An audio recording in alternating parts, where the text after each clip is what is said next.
In a realm where dunes shimmered like molten gold beneath a blood-red moon, their sands whispering tales of betrayal, stretched the plains of Dothan, a land of shepherds and secrets. At its heart dwelled Jacob's clan, bound by blood yet torn by envy.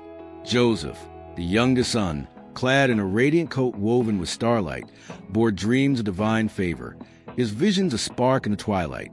His brothers, led by Judah, seethed with jealousy, their hearts shadowed by a darker presence, Satan, the fallen one, his voice a serpent's hiss, weaving discord to fracture their bond, as he had in Eden and would in Blackthorn, seeking to bury God's plan of redemption in the sands of strife. Joseph stood among his father's flocks, his coat aglow, his eyes tracing the heavens. The eternal seer had gifted him dreams, sheaves bowing, stars kneeling before him, promises of a destiny beyond the plains. Jacob, his father, blessed him, saying, "The Lord speaks through you, Joseph." But Judah, eldest and proud, scoffed, "Your dreams mock our labor." Reuben, the firstborn, urged caution, "Speak less, brother, lest you stir wrath."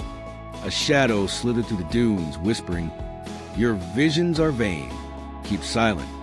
Joseph's heart trembled, the weight of his brother's scorn heavy. He knelt by a desert spring, praying, "Lord, guide my path." The shadow's voice grew colder. "Your God favors you alone. Flee their hate." Yet a memory of Jacob's love, weaving the coat with trembling hands, steadied him. Like Mara's faith in the parable of the wild child, Joseph shared his dreams, his voice earnest. "The stars bowed to me." Judah's eyes burned, and the shadow hissed, "They'll destroy you." But Joseph's faith held, a spark in the gloom, echoing Elijah's zeal and Elijah and the prophets of Baal. Days passed, Dothan's heat rising, the brothers' envy festering. Judah plotted, his heart hardened. "Let's rid ourselves of this dreamer." Reuben, torn, whispered, "Spare his life." The shadow, now a serpent coiling around their camp, hissed, "Cast him out. His dreams curse you." One dusk, as Joseph approached, his coat a beacon in the twilight, Judah seized him, tearing the garment, its threads bloodied. They hurled him into a dry pit, its walls echoing his cries. The shadow purred, "He's gone. You're free." Reuben, anguished, planned rescue, but slavers passed, and Judah sold Joseph for silver. The shadows laughed a dry wind and Egypt shadowed cities. Joseph toiled as a slave, his coat lost, his dreams dimmed. Potiphar's house, a labyrinth of stone, tested his faith, like Soren's trials and the wanderer's return. The shadow whispered, "Curse your brothers, God has abandoned you." Joseph's heart wavered, tempted to despair, but he prayed, "Lord, uphold me." A vision flickered, a radiant throne, brothers reconciled under a golden sky. The vision faded, but its hope lingered, like Leora's fruit in the giving tree. Joseph served faithfully, his hand steady, defying the shadow's despair. Years passed, Joseph's faith tested in Egypt's crucible. Falsely accused, he was cast into a dungeon, its chains cold, its darkness thick. The shadow roared, "Your God betrays you." Yet Joseph interpreted dreams for fellow prisoners, his wisdom a spark, like Cale's cornerstone in the parable of the builder. Pharaoh's cupbearer, restored, forgot him, and the shadow hissed, "You're forsaken." But Joseph prayed, "Lord, your plan endures." A young prisoner, Asa, saw his hope. "Why trust?" Joseph replied, "Because the eternal seer sees me." The shadow snarled, "Fool, you'll rot." Joseph's faith faltered, his dreams haunted by Dothan's pit. Yet he recalled the vision, Jacob's love, and the scroll of Genesis. The Lord was with Joseph and showed him steadfast love. 39:21. He shared bread with Asa, their bond a light in the dark, like Miriam's faith in Elijah and the prophets of Baal. Pharaoh's dream stirred Egypt, and Joseph summoned interpreted. 7 years of plenty, then famine. His wisdom raised him to rule, his heart echoing Alia's courage and standard of valor.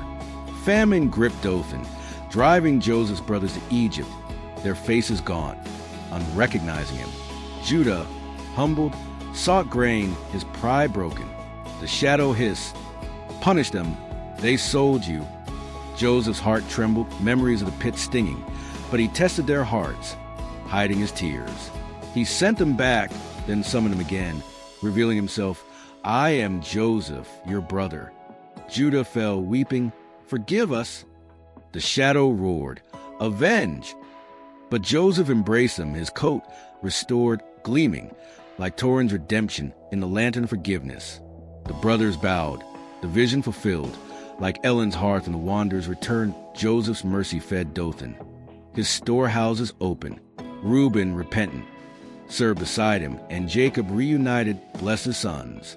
The shadow fled, its envy shattered, like Satan's retreat in the curse of the dark fiend.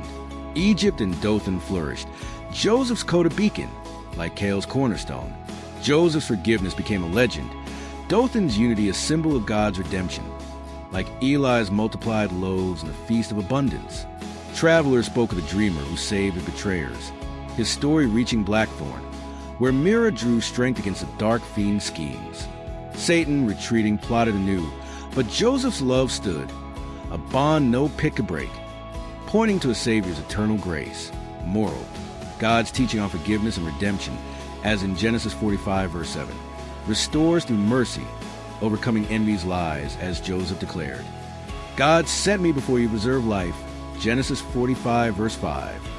This story mirrors Soren's redemption in the parable of the wild child, Leora's sacrifice in the giving tree, and Ellen's pursuit in the wanderer's return, resisting Satan's envy and the curse of the dark fiend. Joseph's coat echoes the redemptive hope post the shattering of Eden, while Asa's bond reflects the woman at the well's transformation. Thanks for watching. Share God's love and subscribe for daily Bible inspiration. God bless you.